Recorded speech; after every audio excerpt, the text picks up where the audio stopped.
All right, let's look at our next slide, please, Tara. So this is, we're going to look a little more at how internal, external, and the switchboard might work in astrology. So we have external data over there on the left, external input.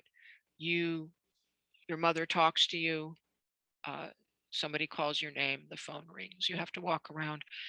You have to have a pretty good working Mercury and Gemini for the input. But you will find uh, Aquarius and Uranus can very much make people hypersensitive to input because these are signs, all of this, Gemini, Mercury, Aquarius, and Uranus might all be electrical. Salt is ruled by Aquarius, Nat Mur, and sodium is a neurotransmitter. Some people have a little more fast neurotransmission than others, and or some people don't have enough insulation, and everything's they're really going, can't, there's too much coming in, or maybe not enough. Now Sagittarius, Aries, and Mars all greatly speed up Mercury if they're in association. They also can cause motor tract and adrenal excitement that can influence the nerves as well. And then you notice on the right, we have your internal memory bank where things are stored as feeling tags, pictures, images, uh, recent or far back. We even have different parts of the brain they know related to recent and far back memories. So our memory signs are the water signs. Cancer is very associated with very personal memories. My family, my childhood, what do I feel?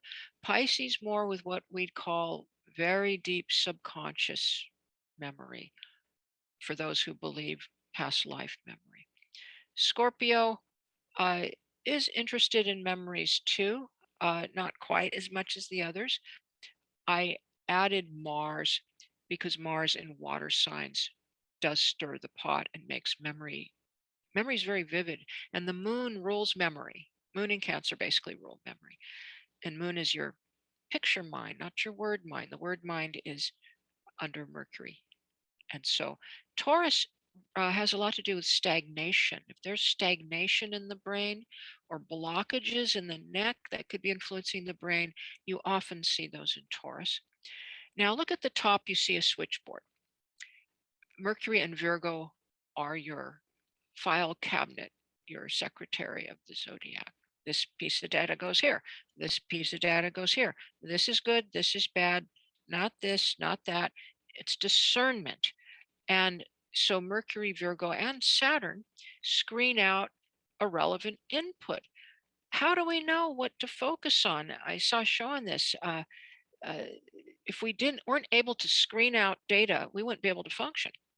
So, I'm focusing on this right now, not the sound of the heater or the cars or, Tara's face, or, I have to focus or we could not function. So Saturn and Libra give observation, poise, objective reason, and stability of consciousness. Saturn represents also consensus reality.